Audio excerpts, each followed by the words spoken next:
secara turun-temurun. Daun saksang berbentuk lebar seperti daun sirih dengan panjang mencapai 12 cm. Menurut penelitian Trinovianti dan kawan-kawan mengatakan bahwa terdapat kandungan enzim protease pada daun saksang.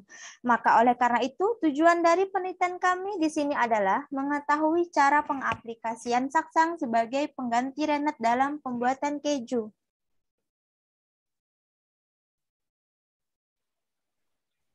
Proses ekstrak kastrat daun saksang. Yang pertama dilakukan adalah membersihkan daun yang masih berwarna hijau, kemudian dijemur hingga kering dan berwarna kecoklatan. Setelah itu dilanjutkan menghaluskan daun menggunakan blender hingga halus seperti bubuk. Selanjutnya serbuk daun saksang ditimbang seberat 150 gram dan ditambahkan 150 ml aquades. Dilanjutkan dengan menghomogenkan selama kurang lebih 1 jam. Setelah ekstrak homogen, lalu disaring dengan kain yang bersih dan berwarna putih sampai terpisah antara serbuk fitrat dari daun saksang. Tahap selanjutnya, kemudian lanjut ke prosedur pembuatan keju. Susu murni dipanaskan sebanyak 100 ml dari setiap pelakuan pada temperatur 80 derajat Celcius selama 10 menit. Setelah 10 menit, ekstrak daun saksang ditambahkan ke dalam susu dengan konsentrasi yang berbeda, yaitu 10%, 20%, 30%, 40%, dan 50%. Tahap selanjutnya yaitu pendiaman keju selama 3 jam. Setelah itu, penyaringan kulit menggunakan kain saring hingga kulit dan whey terpisah. Tahap akhir, pendiaman kulit selama 6 jam di atas kain saring. Pada tahap akhir, dihasilkan kulit atau keju padat dari pendiaman selama 6 jam. Penambahan ekstrak daun saksang mengakibatkan keju berwarna dark white sehingga terbentuklah keju konteks. Pengukuran yang pertama dilakukan adalah pengukuran rendemen. Pengukuran rendemen dihitung berdasarkan rasio antar keju yang terbentuk dengan susu yang digunakan sebagai bahan dasar. Rendemen keju segar diperoleh dengan rumus berat keju yang terbentuk dibagi berat produk susu yang digunakan kemudian dikali 100%.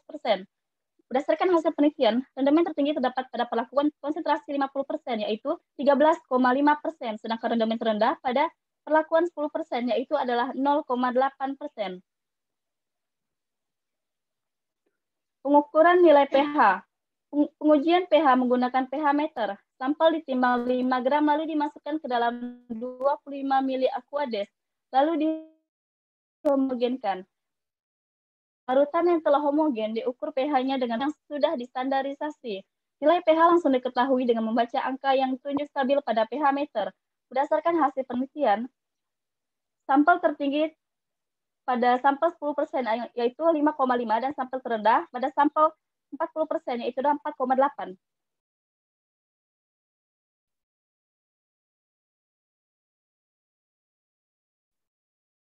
Penentuan kadar air penelitian kami menggunakan metode oven dengan menghitung kehilangan bobot sampel setelah pengovenan. Sampel yang digunakan masing-masing 2 gram dan dikeringkan pada suhu 105 derajat Celcius selama 1 jam, didinginkan selama 30 menit. Nilai kadar air tertinggi pada sampel 10% dengan nilai 73,3% dan nilai terendah pada sampel 50% dengan nilai 59,3%. Pada pengukuran kadar lemak, penelitian kami menggunakan metode Gerber dengan cara hidrolis dan amil alkohol menggunakan alat buvirometer. Hidrolis sampel ditunjukkan untuk membebaskan lemak yang terikat. Penelitian kami mendapatkan nilai kadar lemak tertinggi pada sampel 10% dengan nilai 3,94% dan nilai terendah pada sampel 40% dengan nilai 2,50%. Metode Soklet digunakan untuk menyaring sampel berulang-ulang sehingga hasil yang didapatkan sempurna. Pelarut organik dapat menarik senyawa organik dan dalam bahan alam secara berulang-ulang. Dengan menggunakan metode Soklet, lemak akan diekstraksi secara kontinu dengan pelarut yang selalu baru.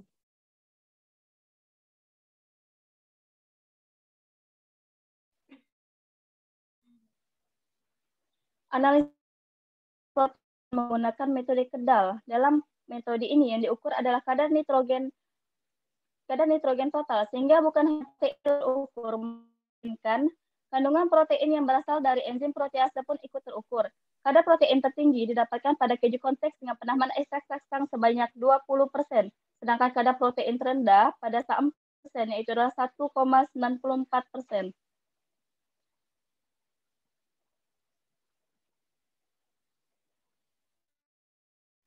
Pengujian terakhir adalah pengujian organoleptik keju, meliputi aspek warna, tekstur, rasa, dan aroma. Secara keseluruhan keju pada konsentrasi 20% dan 40% dihasilkan aroma keju dengan ciri khas seperti keju komersil berbau susu segar. Pengamatan pada tekstur keju secara keseluruhan pada konsentrasi 20% dan 30% dihasilkan penampakan keju dengan keadaan yang baik dan tekstur keju menyatu lebih kering dan padat. Pengamatan pada rasa keju secara keseluruhan berdasarkan konsentrasi 30%, 40%, dan 50% diperoleh rasa keju dengan keadaan yang baik dan rasa yang pas seperti keju pada umumnya. Untuk yang terakhir, pengukuran pada kenampakan warna keseluruhan keju yang bagus terdapat pada konsentrasi 20%, 40%, dan 50% dengan warna keju dark. Dari penelitian yang kami lakukan dapat disimpulkan bahwa berdasarkan hasil analisis, kandungan protein dan lemak tertinggi terdapat pada sampel 20%, yaitu 3,05%, dan sampel 10% yaitu sebanyak 3,94%. Untuk uji organoleptik keju yang paling disukai terdapat pada sampel 30% dan 50% dengan nilai rata-rata 3,7. Ada pula luaran yang telah kami selesaikan, terdiri dari luaran wajib dengan mempublikasikan artikel ilmiah pada jurnal Agritekno berkala ilmiah, bidang MIPA Sinta3 berstatus submit dan sudah pada tahap review. Dan adapun luaran tambahan kami video pelaksanaan yang diunggah di laman YouTube Universitas Muhammadiyah Pontianak dan telah kami daftarkan hak cipta serta publikasi di website Universitas Muhammadiyah Pontianak, dan yang terakhir yaitu publikasi koran online Tribun Pontianak. Terima kasih kepada Direktorat Pembelajaran dan Kemahasiswaan, Direktorat Jenderal Pendidikan Tinggi yang telah membiayai kegiatan ini dalam hibah PKM 5 bidang tahun 2021. Sekian presentasi dari kami, mohon maaf apabila memiliki banyak kesalahan. Kami akhiri dengan wabillahi taufiq wal hidayah. Wassalamualaikum warahmatullahi wabarakatuh. Baik, terima kasih atas presentasinya. Ya, Susi.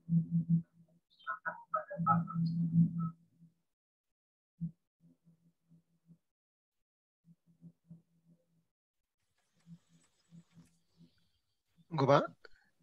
Oke, terima kasih. Nah, baik, Mbak Vivi, Mbak Dwi, sama Mbak Fitri ya. Selamat ya, sudah bisa lolos PKM. Baik. Tadi disebutkan daun saksang ini sudah biasa dipakai sebagai bumbu atau ingredien makanan suku Dayak, gitu ya. Terus mengapa ada ide bikin keju? Apa orang Dayak ada yang buat keju pakai daun saksak ini? Baik, izin menjawab Bapak. Karena untuk pemanfaatan daun saksangnya sendiri di sekitaran orang Dayak di bagian Sintang itu hanya mengetahui sebagai penyedap rasa saja. Jadi kami mempunyai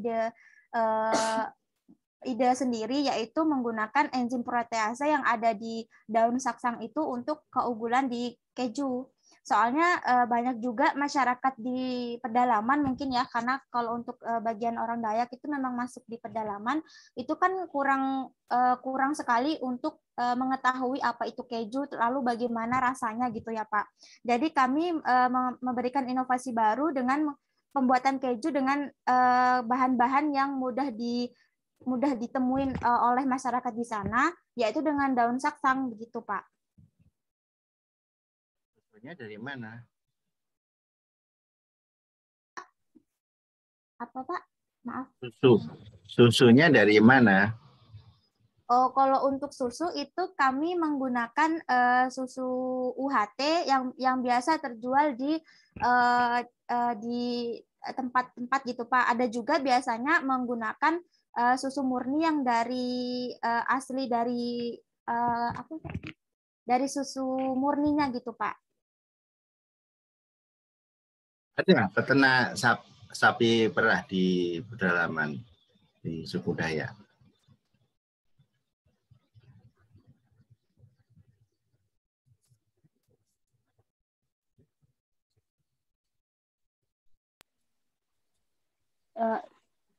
Untuk kalau susu murninya di pedalaman daerah Dayak itu nggak ada, Pak. Karena kemarin kita sempat menanyakan juga di sana nggak ada susu murni yang memang dari sapinya gitu. Terus tadi dibuat variasi ya 10, 20, 30, 50%. Itu maksudnya persen apa itu? Izin menjawab Bapak, maksudnya itu untuk yang 10% itu kita gunakan 10 mili ekstrak daun saksangnya, 20 mili, 30 mili, sampai 50 mili gitu Pak. Jadi ekstrak saksangnya yang dibedakan dari konsentrasi itu. Untuk susunya masih sama 100 mili. Oke, berarti persen itu 10% ekstraknya gitu ya? Iya Pak. 100 mili. Persen volume apa persen berat?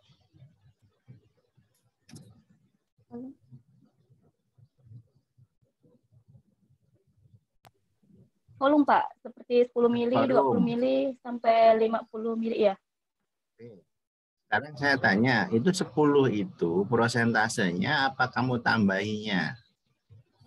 Soalnya kalau mixer itu hati-hati antara kalau kamu punya 100 mili susu, kamu tambahkan 10 mili ekstrak daun sangsang, itu bukan berarti 10%. Ya. Jadi kalau persen itu mestinya ya 10 mili ekstrak, 90 mili susu. Kalau 50% ya 50 ekstrak, 50 mili susu. Gimana? Ya, Pak. Prakteknya kemarin gimana?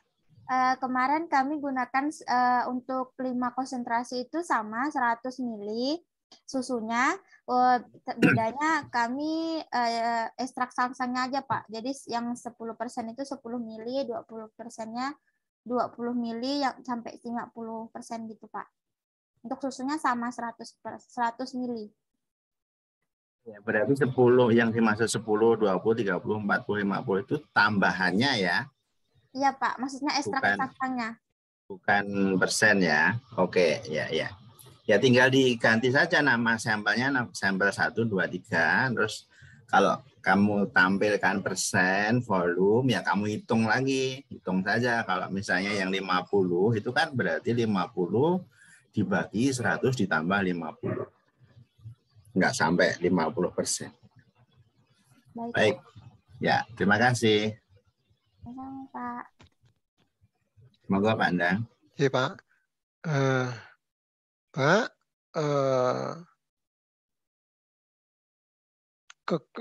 dia kan sebagai antikoagulan ya. Nah, sebagai antikoagulan, maka kalau dia kelebihan kita makan, apa yang terjadi, Mbak? Ya, izin menjawab, Bapak. Kalau untuk yang di 10 untuk yang sampel 10% itu kan hanya 10 mili ekstrak saksangnya. Itu hanya sedikit terasa ekstraknya atau daunnya. Tapi kalau semakin banyak, misalnya kita gunakan sampel 100 mili, 50 milinya ekstrak kasar daun saksanya, itu rasanya lebih ini Pak, lebih ke daun kayak pahit gitu. Jadi mungkin kalau misalnya banyak kita konsumsi, yang untuk bagian keju 50%-nya itu mungkin hanya terasa pahit gitu Pak. Kalau kelebihan mengkonsumsinya apa yang terjadi kira-kira Mbak?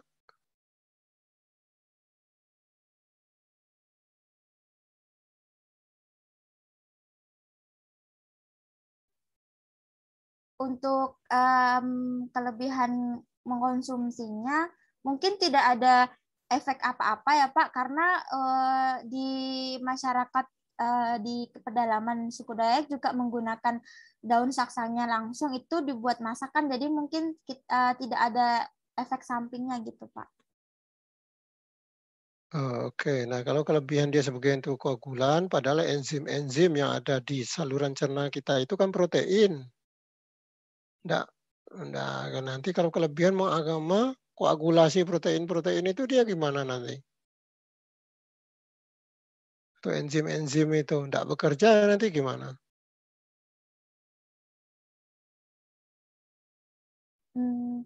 Mohon maaf Pak, saya untuk pengonsumsi dengan jumlah yang banyak mungkin tidak diperkenankan kalau memang alasan tersebut gitu Pak.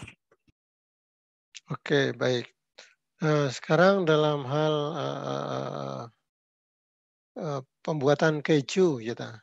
Nah, berarti kan semakin bagus kualitas kejunya yang tadi Anda sampaikan, betul? Iya Pak. Ya. Nah, berarti kalau bagus, berarti apa? Kalau keju yang dikonsumsi itu bagus, keju yang diproduksi banyak, terus kualitas kejunya gimana? Kalau misalnya ini Pak, alasan kita menggunakan yang 10% sampai 50% itu kita bisa melihat dari mana persenan mana atau penambahan yang mana yang banyak menghasilkan kurtnya atau gumpalan susunya. Jadi semakin banyak ekstrak kasar daun saksang yang ditambahkan itu semakin banyak keju yang dihasilkan Pak gitu. Nah, berarti kan menguntungkan semakin banyak yang ditambahkan. Iya Pak. Tapi katanya tidak boleh banyak-banyak. Lah terus beberapa batasnya?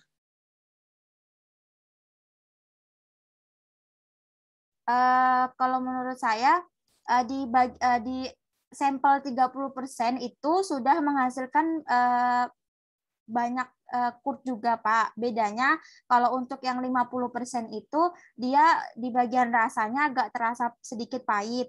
Oh, kalau untuk yang di 30% dia juga menghasilkan kurt juga yang menghasilkan banyak kurt, cuman rasanya masih terasa seperti susu Pak. Oh, ya masih terasa seperti susu, belum ke arah rasa keju berarti. Karena di bagian akhir itu kita juga ada penambahan, maksud saya kejunya itu masih emang terasa seperti susu gitu Pak, enggak pahit seperti yang 50% gitu. Ini hanya cuma membuatnya aja, atau jangan-jangan kejunya itu tidak seperti keju, masih seperti susu saja. Nah, kalau udah masih seperti susu, gimana? Kalau keju ya keju aja yang nanti dikonsumsi atau gimana? Untuk hasil yang telah kami dapatkan kemarin itu sudah berbentuk keju dia Pak. Jadi sebelum melakukan uji organoleptik itu keju yang kita dapatkan itu sudah seperti keju, dan sebelum kita lakukan uji organoleptik itu dari keju yang kita dapatkan itu ditambahkan garam sedikit Pak. Jadi pas lakukan uji itu rasanya itu sudah mendekati rasa keju, jadi susu seperti susunya, terus ada sedikitnya karena ditambahkan sedikit. Baik, terima kasih Mbak.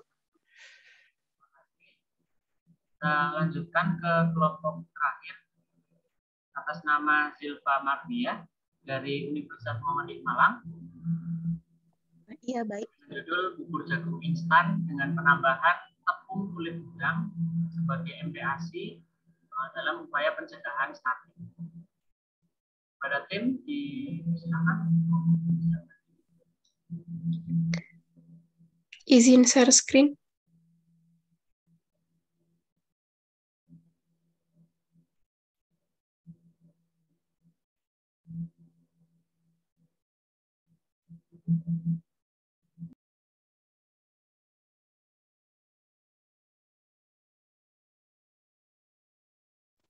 Apakah sudah terlihat dengan jelas?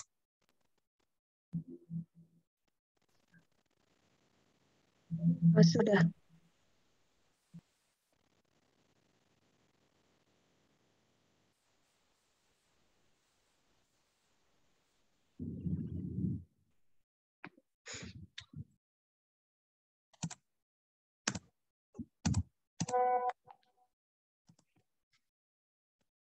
Apakah PPT sudah berjalan dengan lancar? Sudah, Mbak.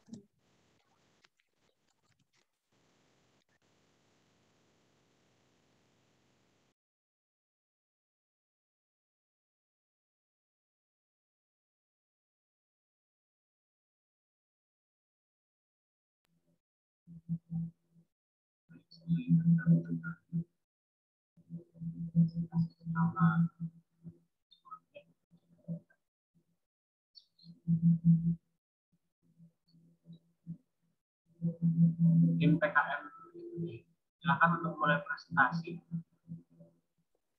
3, 2, 1. Assalamualaikum warahmatullahi wabarakatuh. Yang terhormat kepada Dewan Juri Pimtana serta rekan-rekan inovator muda. Kami dari tim PKM RE Universitas Muhammadiyah Malang akan mempresentasikan judul PKM kami dengan judul Bubur Jagung Instan dengan penambahan tepung kulit udang sebagai MPASI dalam upaya pencegahan stunting.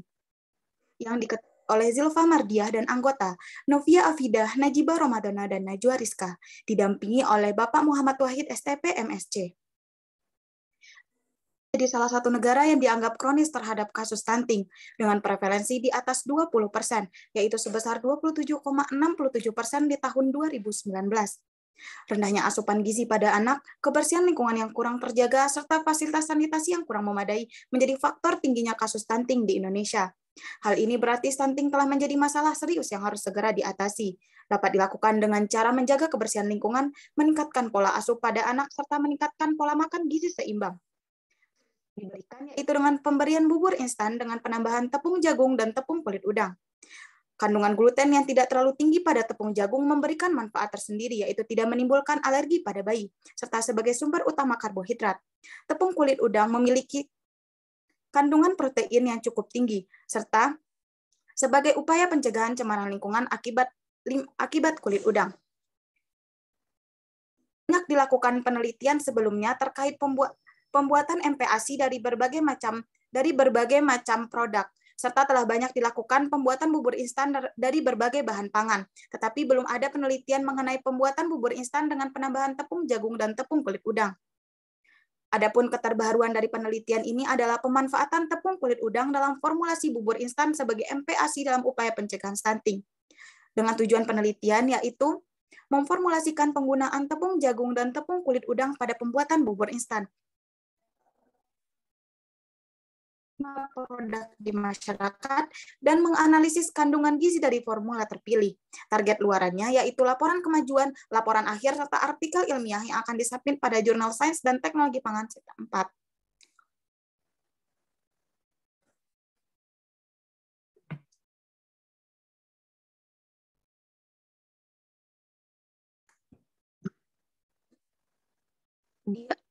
Di unmute dulu, Mbak. Maaf, baik.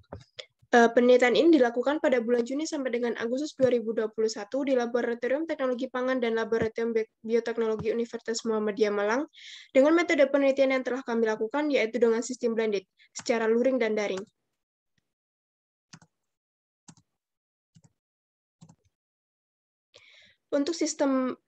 Untuk sistem luring, kami melakukan kegiatan sebesar 60% yang meliputi penelitian, pembelian alat dan bahan, koordinasi kelompok. Dan untuk sistem daring, kami melakukan kegiatan sebesar 40% meliputi diskusi dengan dosen pembimbing, pencarian data, dan pembuatan luar.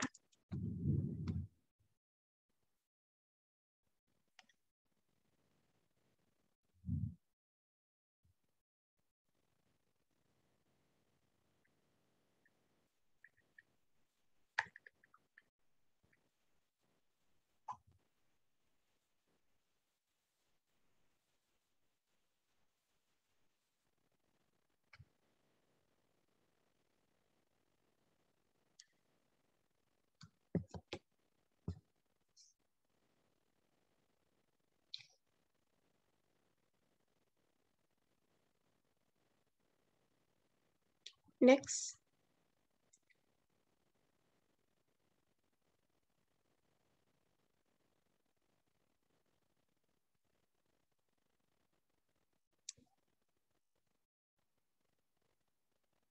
Secara keseluruhan, penelitian metode yang kami lakukan yaitu analisis bahan baku, pembuatan formulasi, analisis produk, dan pengolahan data. Penelitian ini menggunakan rancangan acak lengkap dengan 1 faktor dan 3 kali ulangan dengan pelakuan penambahan konsentrasi tepung kulit udang sebesar 0%, 10%, 20%, dan 30%. Berikut ini merupakan metode pembuatan bubur jagung instan, yaitu pencampuran bahan baku dengan penambahan air 5:1, kemudian pemasakan dengan suhu 75 derajat Celcius dengan waktu 10 menit, pendinginan dan pengolasan pada loyang, pengeringan dengan suhu 125 derajat Celcius dengan waktu 3 jam, penghalusan dengan blender, pengeringan dalam kabinet dryer dengan waktu 15 menit dengan suhu 100 derajat Celcius, dan didapatkan bubur jagung instan. Data tersebut menunjukkan hasil dari analisis proksimat. Untuk analisis kadar air, hasil yang diperoleh berkisar antara 4,22 sampai dengan 6,87 gram. Data tersebut menunjukkan penambahan konsentrasi tepung kulit udang dapat mengurangi nilai kadar air pada bubur instan, di mana hasil tersebut lebih tinggi jika dibandingkan dengan SNI 2005. Kadar abu hasil yang diperoleh berkisar antara 6,67 sampai dengan 10,3 gram. Hal tersebut menunjukkan penambahan konsentrasi tepung kulit udang dapat meningkatkan nilai kadar abu pada produk. Hasil tersebut masih dibilang tinggi jika dibandingkan dengan SNI 2005, yaitu 3,5 gram. Selanjutnya ada kadar lemak. Hasil yang diperoleh berkisar antara 8,22 sampai dengan 16,12 gram. Nilai tersebut menunjukkan tingginya kandungan lemak yang terdapat pada tepung kulit udang. Nilai tersebut sesuai dengan SNI 2005 yang berkisar antara 6 sampai 15 gram. Kemudian, kadar protein hasil yang diperoleh berkisar antara 12,57 sampai dengan 15,54 gram. Hasil tersebut menunjukkan tingginya kandungan protein pada tepung kulit udang. Hasil tersebut sesuai dengan SNI 2005, yaitu kandungannya 8 sampai 22 gram. Dan kemudian untuk kadar karbohidrat yang diperoleh berkisar antara 57,79 sampai dengan 63,25 gram. Hasil tersebut menunjukkan tingginya konsentrasi tepung kulit udang, maka kandungan karbohidratnya akan semakin menurun. Karena kandungan karbohidrat pada tepung kulit udang lebih rendah daripada kandungan karbohidrat pada jagung pulut. Nilai tersebut menunjukkan hasil kadar karbohidrat terlalu tinggi dan tidak sesuai dengan SNI 2005, yaitu kandungan karbohidrat yang kurang dari 30 gram. Dari diagram tersebut, hasil yang diperoleh dengan penambahan konsentrasi tepung udang sangat berpengaruh nyata terhadap nilai kadar abu, protein, lemak, dan karbohidrat, namun tidak berpengaruh nyata terhadap nilai kadar air. Kemudian untuk hasil diagram organoleptik merupakan meliputi aroma, rasa, kesukaan, dan tekstur. Hasil data tersebut merupakan rata nilai uji ORLAB. Nilai tersebut menunjukkan semakin tinggi konsentrasi tepung kulit udang yang ditambahkan, maka nilai yang didapatkan akan semakin tinggi pula. Hasil nilai yang diperoleh untuk uji organoleptik menunjukkan bubur jagung instan masih bisa diterima di masyarakat umum. Dari parameter di atas, dapat diketahui perlakuan terbaik yaitu pada P1 dengan penambahan konsentrasi tepung kulit udang sebanyak 10%. Kemudian berikut foto produk dari bubur jagung instan. Pada bagian atas merupakan foto produk serbuk bubur instan dan pada bagian bawah merupakan foto produk bubur instan yang telah diseduh. Kegiatan yang telah kita lakukan sebesar 94% dan 6% sisanya digunakan untuk melengkapi laporan akhir. Untuk dana yang digunakan sebesar 97,8% dari keseluruhan dana yang telah diberikan dan sisa dana sebesar 2,92% digunakan untuk melengkapi laporan akhir.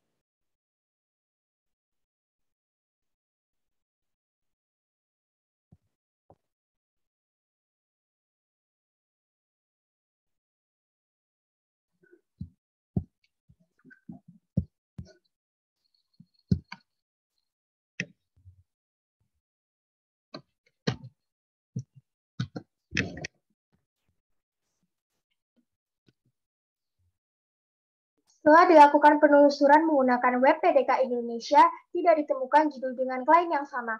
Oleh karena itu, penelitian ini memiliki hak untuk dipatenkan. Prospek ajuan klaim HKI dari penelitian ini adalah formulasi bubur instan dengan penambahan tepung kulit udang. Manfaat dari produk olahan kami bagi masyarakat yaitu menginovasikan dan memformulasikan produk olahan bubur jagung instan dengan penambahan tepung kulit udang sebagai sumber protein dan mencegah stunting pada balita. Kedua, bagi ilmu pengetahuan ialah mengetahui kandungan protein di dalamnya dan menginovasikan produk olahan dengan tambahan kulit udang sebagai sumber protein. Ketiga, bagi penelitian adalah menemukan formulasi yang tepat juga memberikan kontribusi pengembangan dalam ilmu pengetahuan. Dan cara tahap selanjutnya yaitu pembuatan artikel ilmiah dan pembuatan laporan akhir. Adapun rencana penelitian selanjutnya di tahun 2022 adalah melakukan studi lebih lanjut mengenai produk bubur jagung instan sebagai MPASI. Di tahun 2023 diharapkan masyarakat dapat memanfaatkan potensi yang terdapat pada kulit udang. Di tahun 2024 melakukan penetapan batas konsumsi harian pada produk, dan selanjutnya di tahun 2025 akan dilakukan sosialisasi serta pemasaran produk. Adapun penelitian ini dengan menggunakan 4 perlakuan, yaitu kontrol P1 dengan penambahan tepung kulit udang sebesar 10%, dan P2 dengan penambahan tepung kulit udang sebesar 20%, dan P3 dengan penambahan tepung kulit udang sebesar 30%. Dengan perlakuan terbaik yaitu P1 dengan penambahan tepung kulit udang sebesar 10% dengan nilai kadar air 5,54 gram, kadar abu 6,67 gram. Presentasi sudah habis. Dan dengan diskusi. Monggo Pak dan Pak. Pak.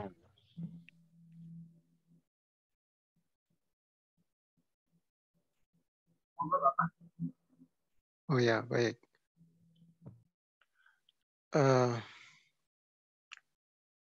Penambahan udang pada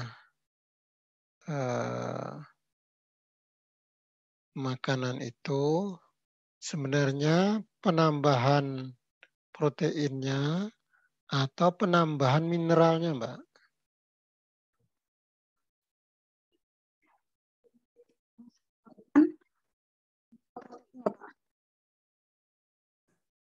Baik, izin menjawab. Di sini untuk penambahan proteinnya, Bapak.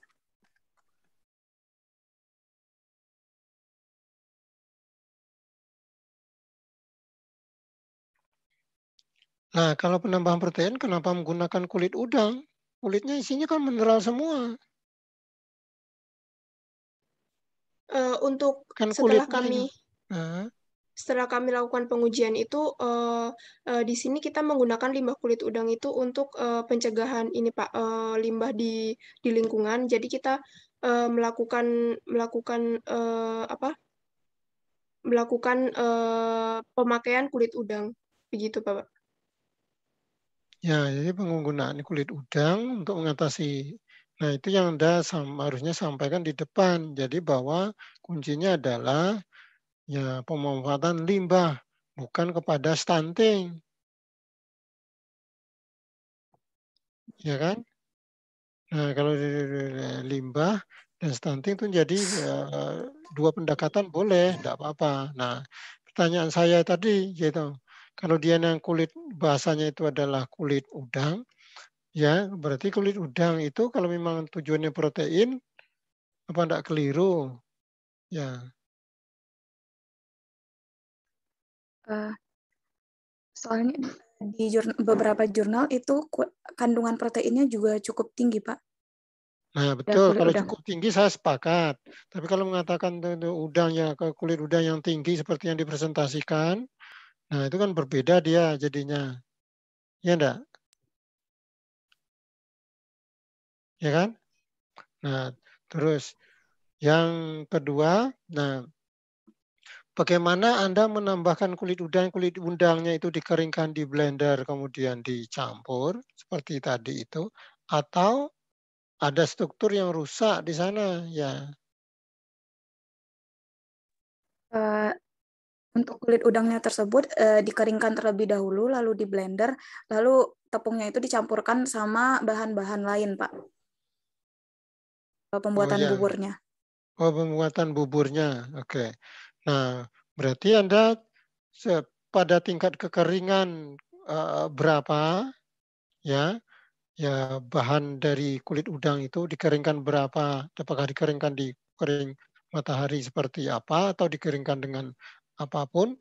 Nah, itu seharusnya terstandar, Mbak. Karena itu di kulitnya itu masih ada campuran antara komponen-komponen yang nanti rusak seperti proteinnya itu. Iya, baik. Untuk penelitian ini kami masih mengeringkan menggunakan cahaya matahari, Pak. Nah, kalau menggunakan cahaya matahari, terus sebelum dikeringkan kebersihannya dan lain-lainnya gimana? untuk kebersihannya dicuci terlebih dahulu, lalu direndam pada abu sekam, lalu dikeringkan, habis itu di blender untuk menghasilkan tepungnya, Pak. Nah, tujuannya dicampur dengan abu sekam itu untuk apa?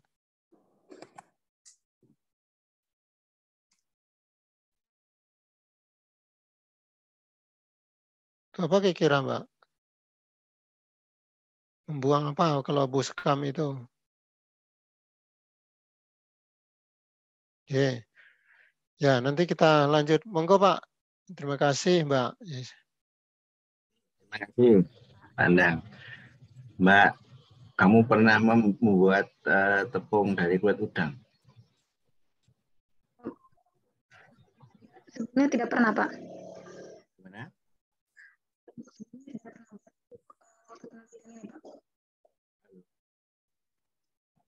Teman saya dulu penelitiannya buat tepung kulit udang itu rekosanya karuan, Mbak. Susah sekali itu. Kamu prakteknya gimana? Menambahkan kulit udangnya ke bubur tadi. Kamu tinggal beli tepung kulit udangnya atau bikin tepung sendiri atau gimana?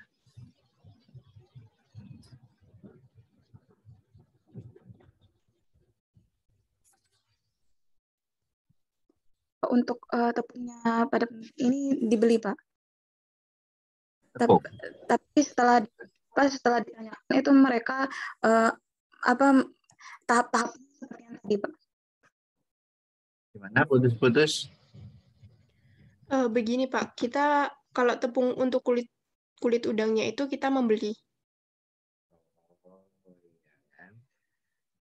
Soalnya itu susah sekali, harus dalam jumlah yang besar menggunakan mesin penggiling yang besar juga. Kalau dalam skala lab itu dulu teman saya itu ahli tobat itu lulusnya molor gara-gara dia bikin tepung sendiri itu susah sekali. Jadi tepung yang kamu gunakan kamu beli ya?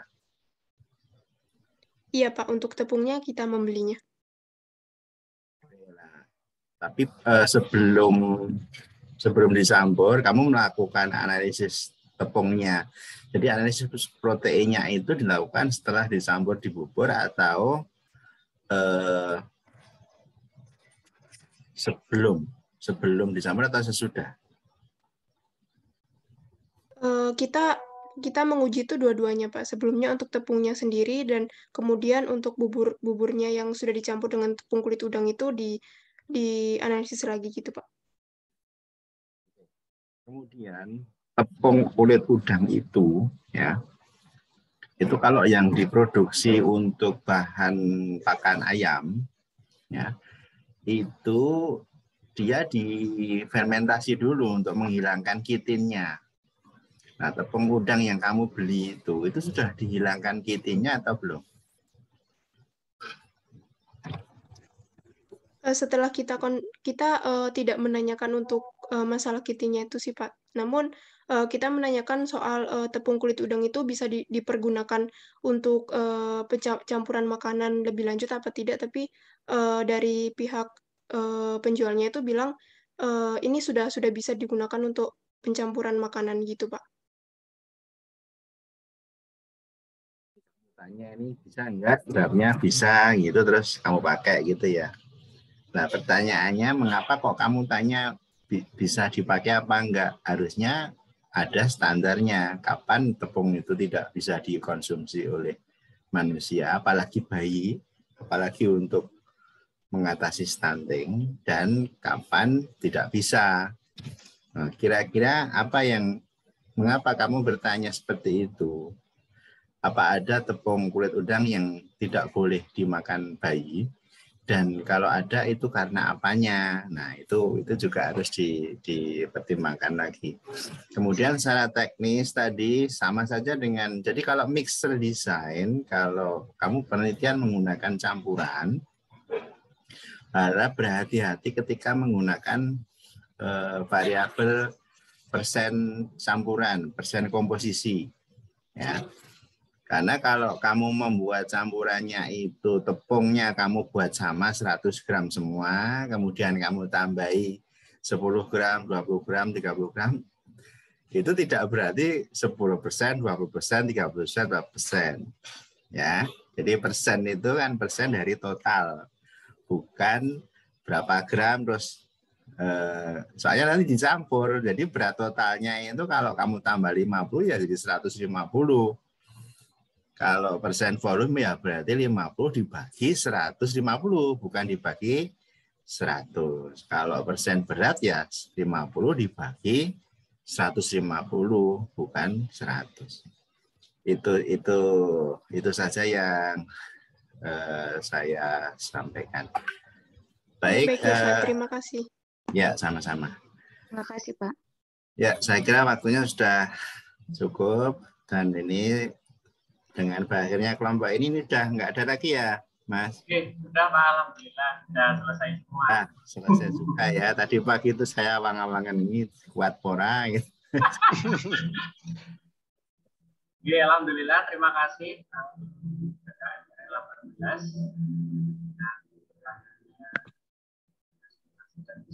Maka alhamdulillah sudah seluruhnya sudah masuk semua.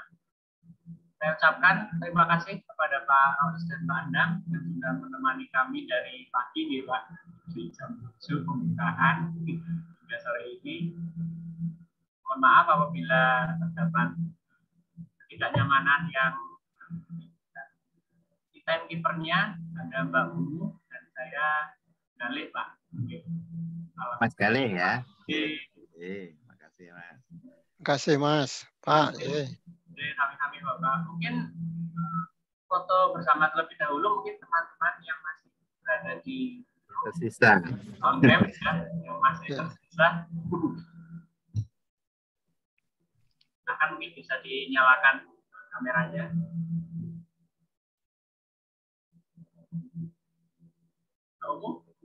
Nah, tolong untuk dilanjut.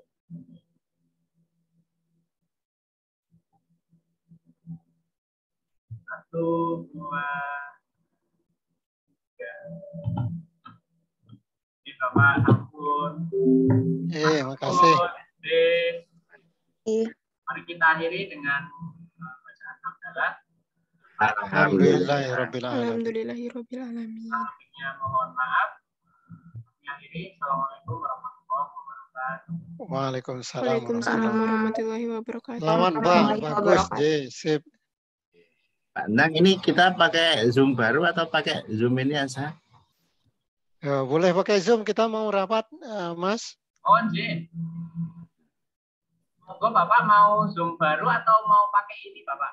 Kalau misalnya mau pakai ini nanti kami lempar hostnya, Bapak. Oh, berarti kita Zoom baru aja, kita berdua. Oh, oke. Oke. Matur nuwun, Bapak. Kami, Mas. Assalamualaikum. Salam.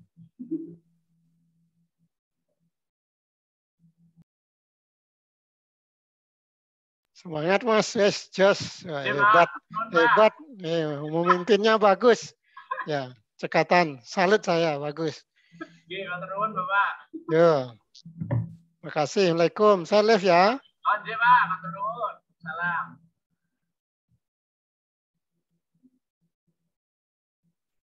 Allah sendiri udah